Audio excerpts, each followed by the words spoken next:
Chers amis, chers collègues, mes très chers abonnés, bonjour. Aujourd'hui, on va parler de la victimisation. La victimisation, c'est quoi? Ce sont des personnes qui se comportent comme étant toujours victimes de quelque chose ou de quelqu'un, ou d'une situation.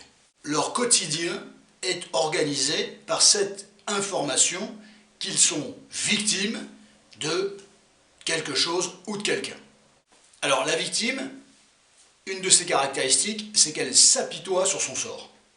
Voilà, elle subit, la victime, la personne qui est dans la victimisation, c'est toujours ce discours du « aucune situation ne peut m'être favorable, elles me seront toutes de facto défavorables ». Voilà, c'est tout un état d'esprit et c'est l'utilisation et l'interprétation d'événements qui accroît encore plus la posture de la victime, de la victimisation, au point de se retrouver totalement enfermé dans cette problématique-là, dans cette façon de fonctionner, cette façon d'interpréter, cette façon de vivre les événements et cette posture d'être victime.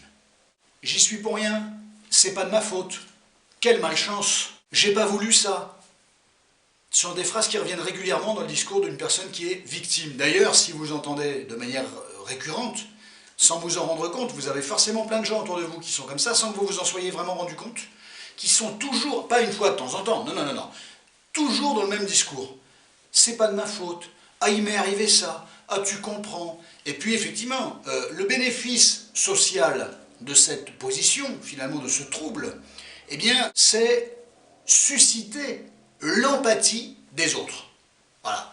Et finalement, in fine, finir par se faire plaindre. Oh ma pauvre, oh mon pauvre, oh ouais là t'as vraiment pas de chance, oh là là la vie quelle galère, et ainsi de suite. Et finalement d'abord on s'intéresse à eux, comme ça, et il y a un petit bénéfice, on les plaint. C'est surtout ce qu'il ne faut pas faire parce que vous entretenez les personnes victimes dans ce cercle infernal de victimisation, mais c'est socialement, sociétalement parlant, comme ça que les choses fonctionnent. Ce sont les rouages de la communication, ce sont les rouages de l'empathie. Où effectivement, quelqu'un qui ne va pas bien ou qui dit ne pas aller bien, ou qui vous présente les choses en vous expliquant qu'il n'y est pour rien, qu'il subit quelque chose, qu'il lui est arrivé telle chose, qu'il a des malheurs, vous n'avez pas envie de lui dire tu te débrouilles, hein, voilà. Vous êtes empathique, vous l'écoutez, parlez de son problème, ainsi de suite. Et la victime, d'ailleurs, eh bien, utilise cette vision, ce prisme, pour pouvoir élaborer un propos qui ne fait que reposer que là-dessus. Voilà, tu comprends, je suis victime, donc je vais te raconter à quel degré que je suis victime de telle ou telle chose.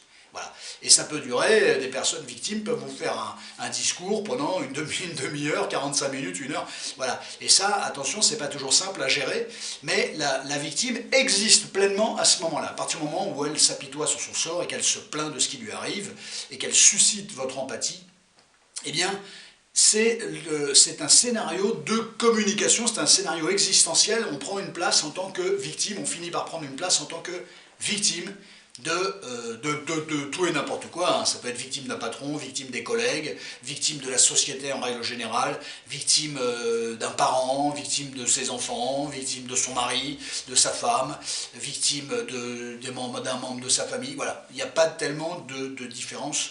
C'est pas, le problème ne se situe pas à cet endroit-là. Il y a suffisamment de situations, victimes de la société, victimes des choses qui changent, de la mentalité des gens qui changent, et ainsi de suite. Voilà.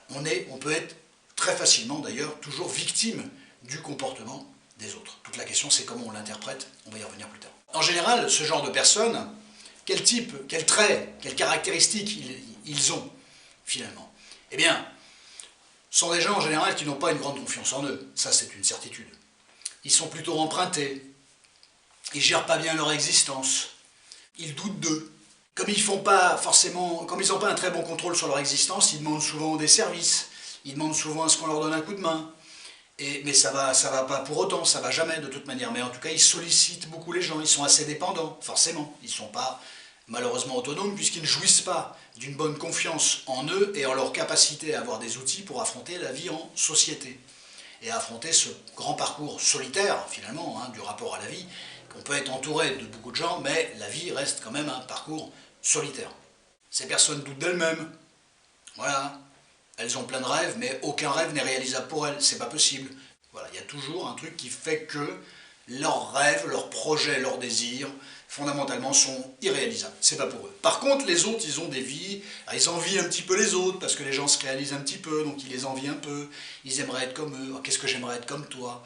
Oh, toi, t'as de la chance. Bah, toi, tu peux pas me comprendre, parce que toi, tu t'en sors assez bien. Voilà, c'est vraiment ça. C'est vraiment, je dépeins les caractéristiques et le type de communication qu'ils peuvent emprunter. Voilà, toi, tu te rends pas compte. Il faut qu'on les plaigne. Il faut qu'on les plaigne. Voilà.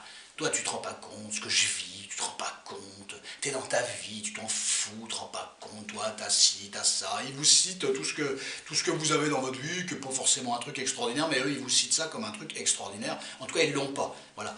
Est-ce qu'ils ont tout fait pour l'avoir? Ça, c'est une autre question, mais en tout cas, eux, ils l'ont pas, ça. Donc, ils vous le renvoient. Voilà. Et ils vous jalousent un petit peu, ils sont un peu envieux.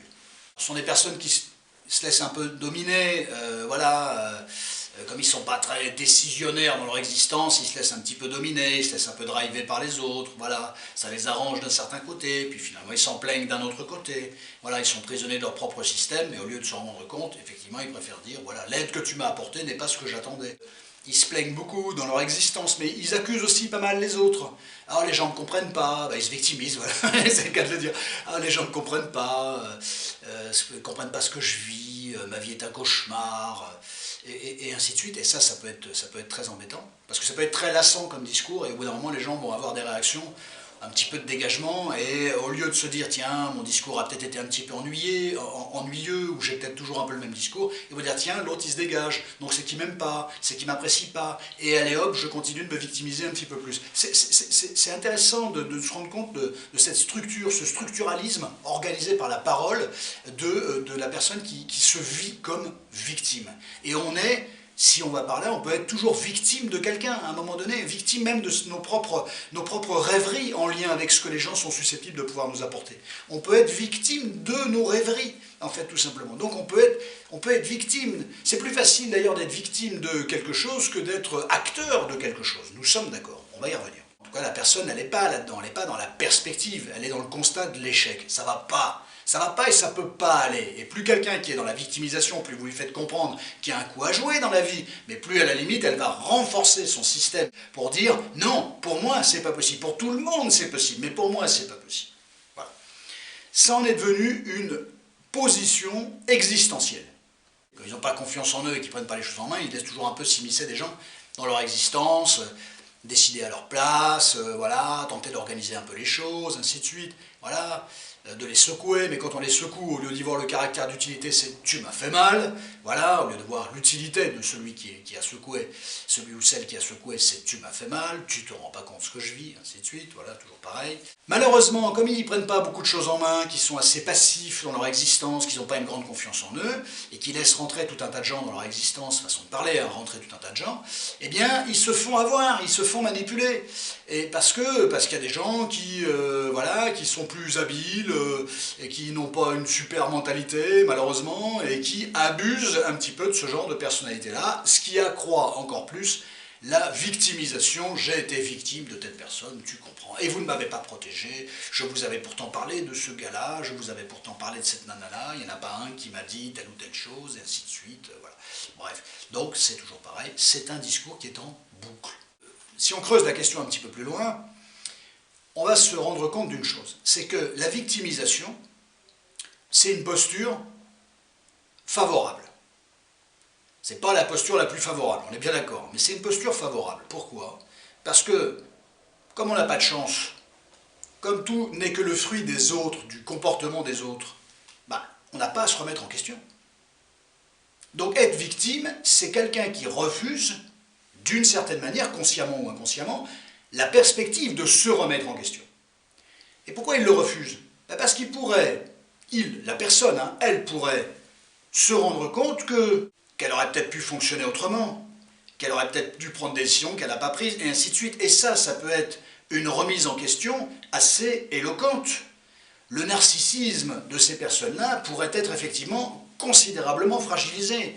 D'abord déjà, si elles fonctionnent comme ça, c'est qu'elles sont déjà fragilisées, ces personnes-là. Donc pour protéger un peu leur ego qui a déjà été bien escarmouché, eh bien effectivement, cette posture de victimisation, c'est un bon moyen de ne pas se remettre en question, et de se rendre compte qu'on est responsable de quelque chose concernant son existence. Quand je dis responsable de quelque chose, on est plénipotentiairement parlant responsable de nos faits et de nos gestes.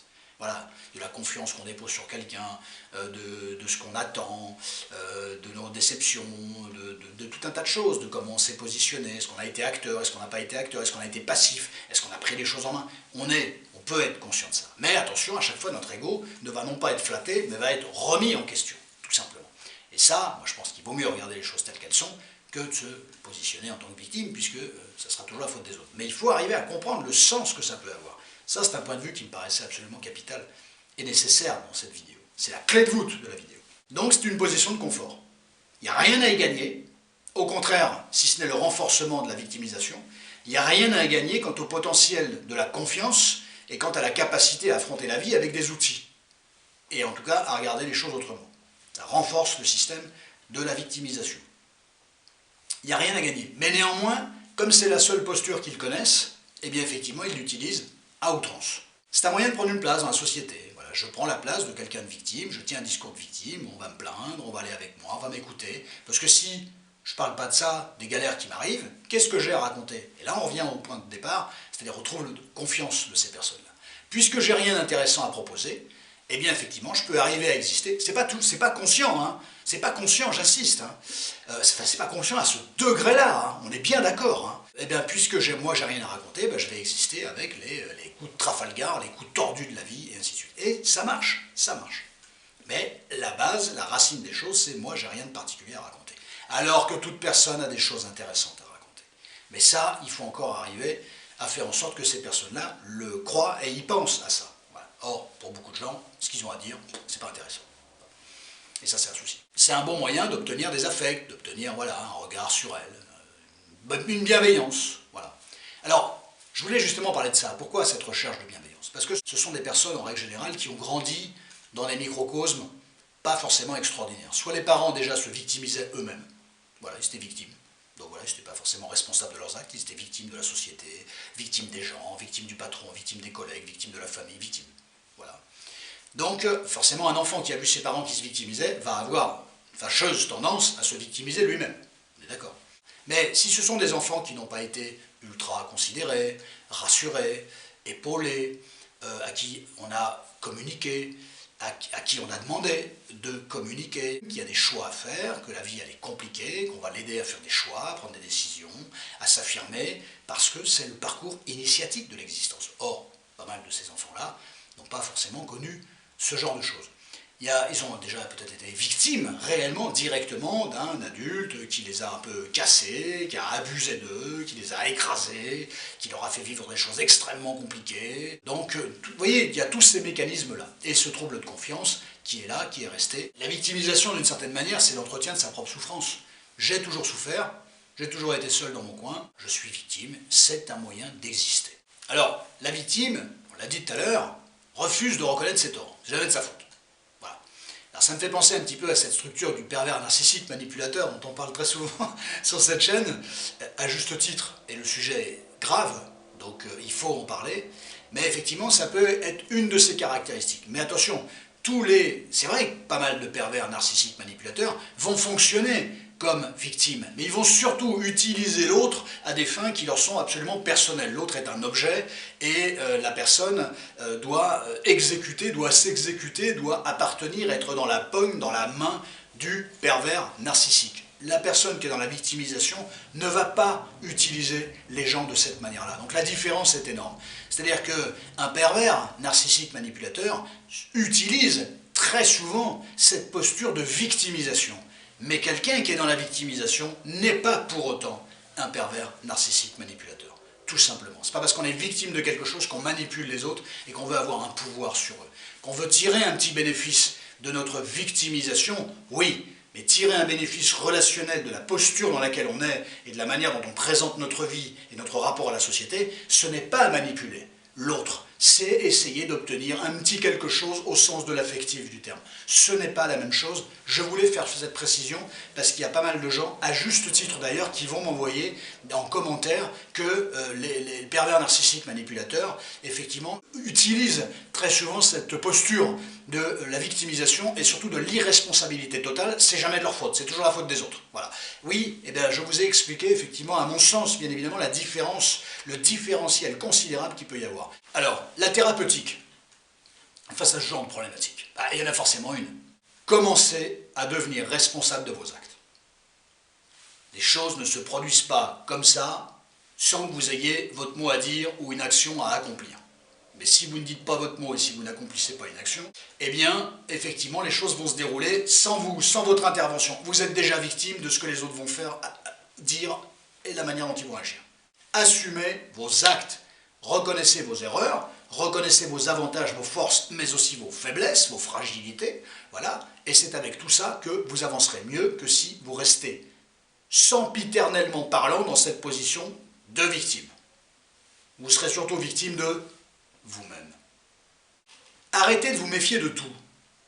Déjà, arrêtez de vous méfier de vous-même, et puis arrêtez de vous méfier des autres. C'est pas parce que des gens, vous en avez rencontré un paquet dans votre existence. Il y en a qui vous ont fait des coups tordus, mais alors bien, des coups tordus de chez coups tordus. C'est pas parce que des gens vous ont fait des coups tordus que tous les gens que vous allez rencontrer dans votre vie vont vous faire des coups tordus. Je sais que ça a laissé des traces absolument considérables. Je sais que ça a laissé des traumatismes absolument considérables. Mais à un moment donné, c'est pas parce que vous avez vécu ça, je sais que vous êtes blessé de ça, fragilisé par ça, traumatisé par ça, c'est pas parce qu'on a vécu des traumatismes dans sa vie qu'on est voué jusqu'à la fin de ses jours pour vivre des traumatismes. Voilà, je sais que c'est complexe, mais c'est faisable, c'est envisageable. En tout cas, l'état d'esprit qu'il faut avoir, il est celui-là. Voilà. Sinon, effectivement, vous allez avoir les mêmes processus relationnels avec les gens. Il y a toujours des gens qui viendront abuser de votre fragilité, de votre gentillesse, de votre inertie. Les gens vont agir à votre place, vous pourrez vous en plaindre, mais en tout cas, ils auront agi et vous auront aussi peut-être utilisé, et attention d'ailleurs au PN dont on parlait tout à l'heure. Et puis, si effectivement la victime apprenait à se positionner autrement, eh bien le collègue abuserait moins de lui ou d'elle, la famille abuserait peut-être un peu moins, le mari abuserait peut-être un peu moins, la femme abuserait peut-être un peu moins, les enfants abuseraient peut-être un peu moins, il y aurait des limites, voilà. Mais s'il n'y a pas de limite que la victime pourrait poser, eh bien les autres ne pourraient pas outrepasser cette limite, mais il n'y a même pas de limite, donc ils outrepassent rien, ils occupent le terrain, voilà. Mais à trop, c'est facile à dire, c'est un discours, les discours c'est toujours facile de toute manière, mais c'est l'idée qui me paraît bon d'insuffler en fait, si vous voulez. Parce que s'il n'y a pas une idée force dans une stratégie de modification de quelque chose et qui plus est d'une problématique psychologique, eh bien effectivement, il n'y a pas de direction. Donc comment vous pouvez dire, ok, je suis ça, ah, il y a une étiquette, très bien, ok, bon bah je vais en changer, très bien. Mais s'il n'y a pas une direction, s'il n'y a pas une idée force là-dedans, s'il n'y a pas quelque chose qui se dessine, mais fondamentalement vous allez tourner sur vous-même, il n'y aura pas d'issue et ça va s'arrêter. Donc il faut une idée force.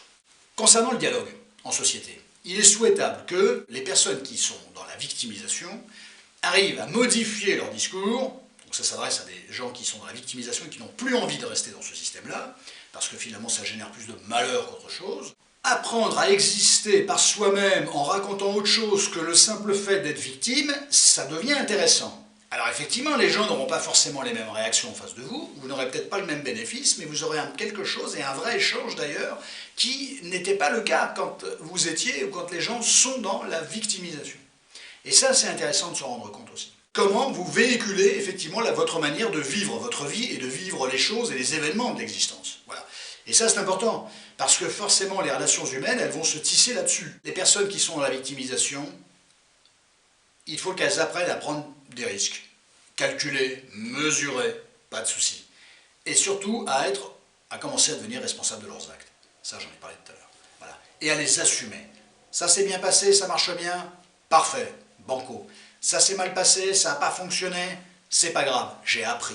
Parce que d'un ratage extraordinaire, vous n'imaginez pas le nombre d'informations qu'on récupère, quand on veut bien les récupérer. Ah, si vous voulez vous victimiser, vous récupérez rien du tout. Vous récupérez la situation en bloc en disant « Oh là là, quel malheur !» Si vous regardez techniquement ce qui s'est passé, eh bien vous apprendrez énormément de choses de vos ratages et de vos erreurs. Pas pour le cultiver, pour pas que ça recommence. Parce que votre ego et votre orgueil, franchement, les ratages, les échecs, c'est pas leur truc.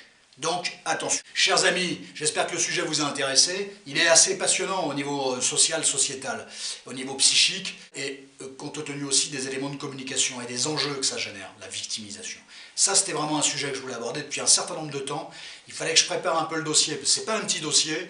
Chers amis, chers abonnés, très chers abonnés, prenez un immense soin de vous, et on se retrouve très bientôt.